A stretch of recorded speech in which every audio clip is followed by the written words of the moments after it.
Hi, I hope you had a wonderful week with your spouse. Today we'll be looking at maybe a sensitive topic. I know we don't discuss money as much, and today we are looking at till death, supposed to be death, till finances do us apart. And when we are taking our vows, we always say till death does us apart. But you realize that from the various studies that have been done, money or finances is the second top reason why marriages are ending in divorce. Of course, number one is infidelity.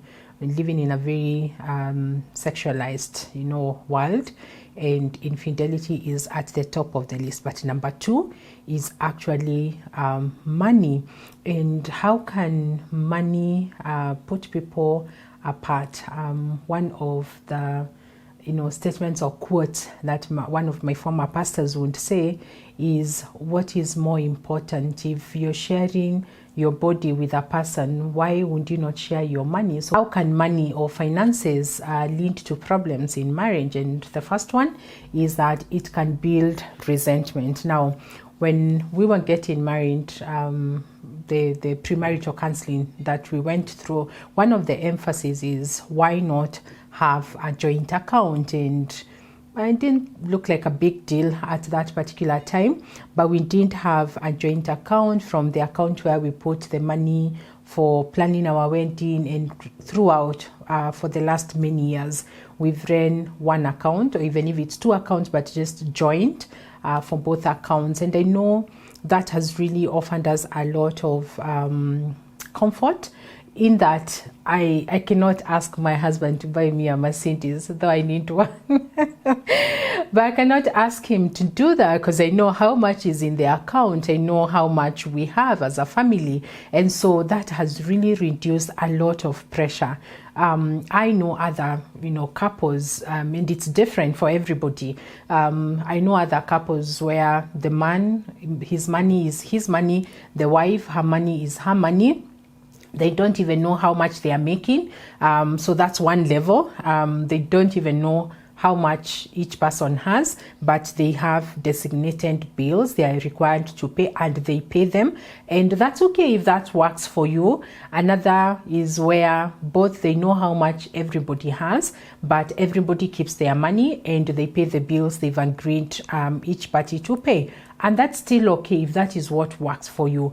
What works for me, and what I've seen to be very simplified, is when the monies are put in one place and then divided as it is required. But when you're going through a tough financial season as a couple, if you're not careful, you can end up, seeing the other person as the enemy, because money gets things done, and so when things are not being done, it's very easy for us to want to blame the other person because they're not doing this, or because they are doing this. And for me, I advocate have one joint account if you can. Of course, there are other couples, you see one spouse is very irresponsible. Like one couple, the husband will just get out and just buy unnecessary things, and they've not followed a priority list. So they have a new fridge, they don't have rent, or they have a new car and they are deep in loan. So maybe if your spouse is irresponsible, that's totally different. But if you can agree to come together and run your family as from one front, that can become a very simplified way. Anyway, whether joint account, not joint account, that's the decision you make with your spouse. But when you're going through a tough financial season, then what happens and what brings that disharmony in family or in marriage is because it builds a lot of resentment. So you find you're just thinking, wait a minute, we don't have money and this person has bought a pair of shoes. So you just feel that resentment. Maybe somebody gave them the pair of shoes and they cannot convert that shoe into Kenya shillings or into shillings. So it can build a lot of resentment. So over a period of time, the other spouse, your spouse is like you're not trying. If there is no proper communication, which is one of the things I'll be recommending, then you just find that it is very possible for that resentment to build up over a period of time. It could be months, it could be years, and then you just find this person feels, I cannot put up with this person, I don't think they are trying, and I can't do this anymore. So another reason why that disharmony will happen is that when you're going through a financial crisis or a very strained financial season, then you find that it increases the stress in the family. People don't know what they're going to eat or where rent is going to come from, or the kids have been chased out of school, and you have to do something, and it can bring a lot of stress and fatigue and depression. And so when one spouse is, or both spouses, if they are stressed, then it becomes very difficult to be able to demonstrate that love. You remember in a different session, we saying that this love and respect and affection and appreciation, it has to be verbalized, it has to be done or expressed to your spouse. So when you're going through a tough time, it becomes very difficult for you to be able to do something good for your spouse, because it is very, very stressful. And then it can damage communication and trust, especially if you're not sitting down and discussing, this is the situation we are in, and how much trouble are you in, how much debt are you in, how much far behind with bills are you in. You have to be able to discuss those things, so that one spouse is not assuming that we are going to be okay, and the other spouse knows we are not going to be okay because of 1, 2, 3 things.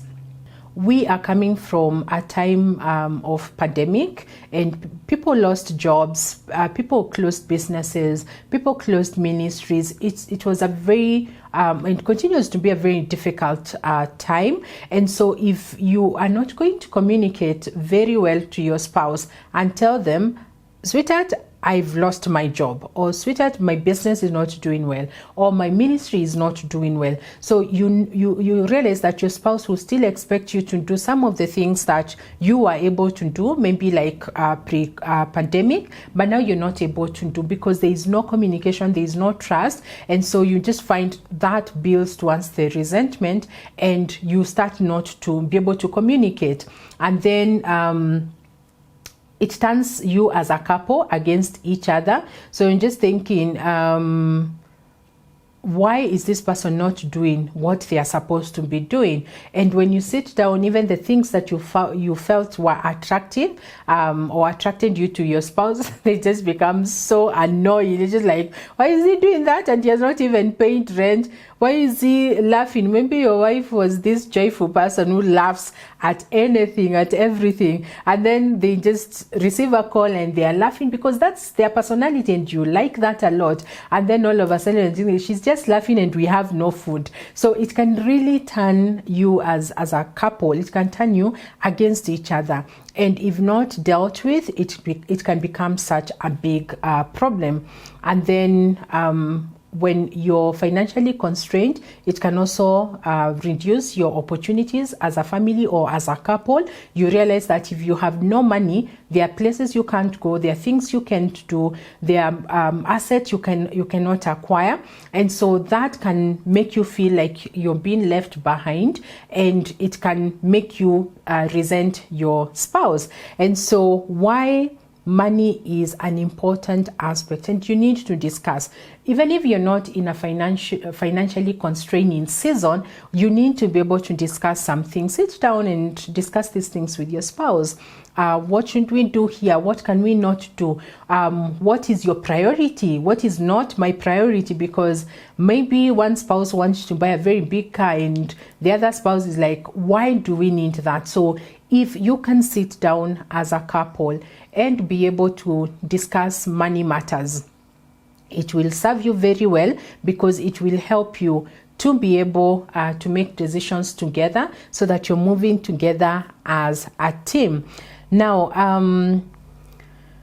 what are some of the ways we can be able to resolve that? Before I get to that, I wanted to look at some of the scriptures that touch on money.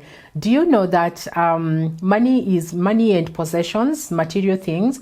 They've been mentioned over 2,000 times in the Bible. That is way more than prayer has been mentioned. So it means that these money issues, it's actually very important to God. And that's why he would leave us with the instructions in the scriptures for us to be able to know how to handle ourselves and save our marriages from breaking just because of money. So I like Proverbs chapter 11 verse 28. He who trusts in his riches will fall, but the righteous will flourish as the green leaf. One of the things that money does, gives you some form of confidence. You know, you can get these things. You know, you can do this. You can go there. You can buy that. But do not trust on your riches. So what am I saying? I'm saying that your marriage is up here and money is down here. When you can be able to see your spouse as a priority, then it becomes easier for you, whether there is money or there is no money, for you to be able to know your marriage and your union is actually a priority. It is way higher than actually the money that you have or do not have. Let me see another one I love.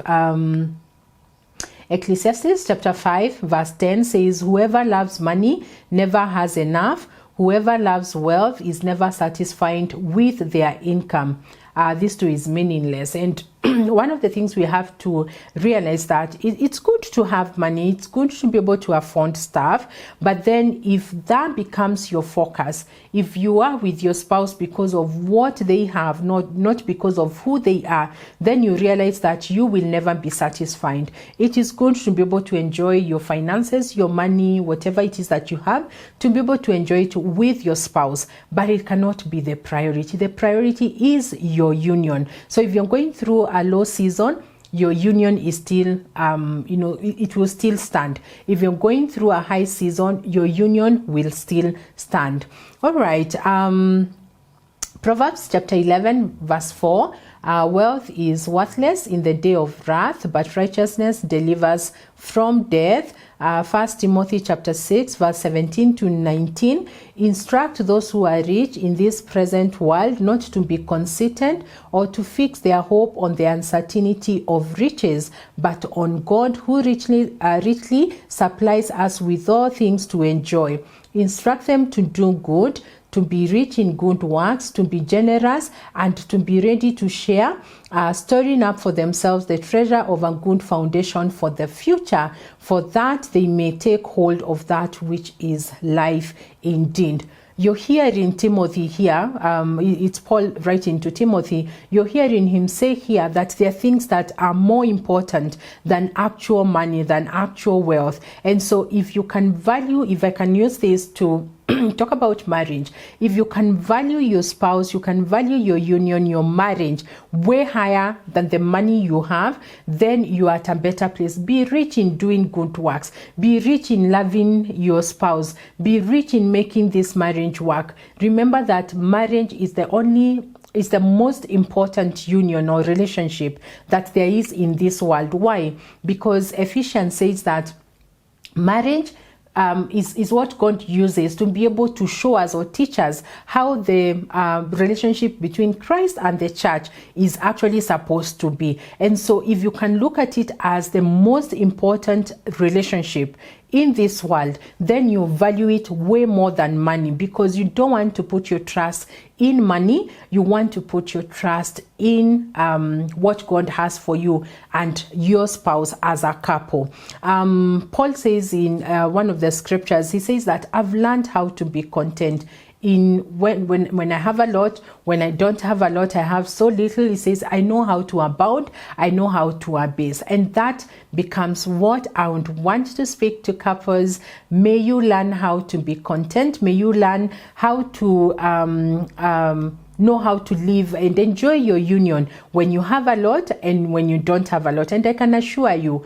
for the years that will come, the more you stay with your spouse, the more you live this life, there will be high moments, there will be low moments. You want your union to always remain the same. That sweetheart, we are going through this. It's a tough time for us, but we are going to scale through as a couple, as a union. The money will come, money will go. People get good jobs, then they lose those jobs. People succeed in business, then they fail in business. People succeed in ministry, then they fail in ministry. Those things will always be there.